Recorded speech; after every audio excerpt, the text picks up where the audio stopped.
বন্ধুরা, আমি শান্তনু। আপনারা দেখছেন আমার ইউটিউব চ্যানেল বার্ডস লাভার শান্তনু।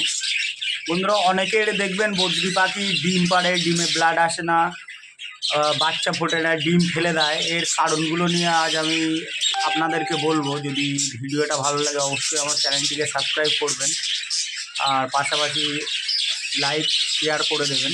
চলুন ভিডিওটা শুরু করি। অনেকের ক্ষেত্রে দেখবেন পাখি ডিম পারলে ব্লাড আসে না।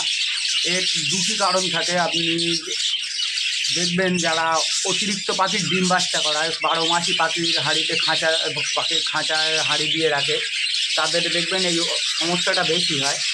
সেক্ষেত্রে থেকে সেক্ষেত্রে এর থেকে বাঁচার দুটি উপায় আছে। এক, প্রাকৃতিকভাবে আপনি যদি মনে করেন তো এই সমস্যার সমাধান করতে পারেন, আর একটা আছে মেডিসিন দ্বারা। চলুন প্রথমে বলবো প্রাকৃতিকভাবে আপনি কীভাবে এই সমস্যা থেকে সমাধান পেতে পারেন।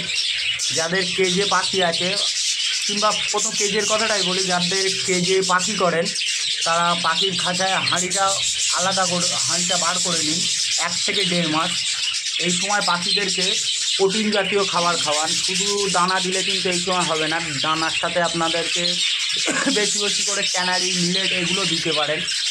অবশ্যই সপ্তাহে 1 দিন বা 2 দিন করে আপনি কলমি শাক দিতে পারেন, সজনে পাতা দিতে পারেন, এগুলো দিতে পারেন। আর সপ্তাহে যে কোনো একদিন আপনি পাখিদেরকে এগ ফুড দিতে পারেন। এগুলো করলে দেখবেন 1 থেকে 1.5 মাস, কিন্তু এই সময় পাখিকে রেস্টে রেখে দিতে হবে। তবে এগুলো যদি দিতে পারেন দেখবেন পাখি নেক্সট টাইম যখন 1 থেকে 1.5 মাস পরে আপনি হাঁড়ি দেবেন, পাখি ডিম পারবে, অবশ্যই ডিমে ব্লাড আসবে। আর যদি ওষুধের দ্বারা করতে চান সেক্ষেত্রেও আপনি পাখিদেরকে রেস্ট দিতে হবে। আর রেস্ট দেওয়ার পাখিদের 1 সপ্তাহ আপনি ভিটামিন আর 1 সপ্তাহ ক্যালসিয়াম, এটা আপনি যদি ইউজ করেন তো অবশ্যই আপনার পাখির ডিমে যেগুলো হচ্ছে, ডিমে ব্লাড আসছে না, পাখি ডিম ফেলে দিচ্ছে, অনেকের পাখির এই ডিম ভেঙে খেয়ে নেয়, এইগুলো আর এই সমস্যাগুলো আর আপনাদের হবে না। আর অবশ্যই পাখির খাঁচায় সমুদ্রের ফেনা রেখে দিতে হবে। এই নিয়মগুলো যদি বন্ধুরা আপনারা মেনে চলেন, অবশ্যই আপনাদের পাখির হাঁড়িতে ডিম থেকে বাচ্চা আসবে।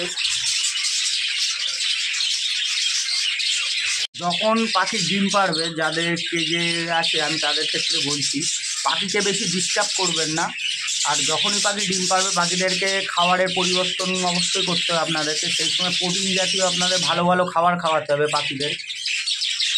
তবেই দেখবেন যে আপনার যে সমস্যাগুলো হচ্ছে সেগুলো আর হবে না।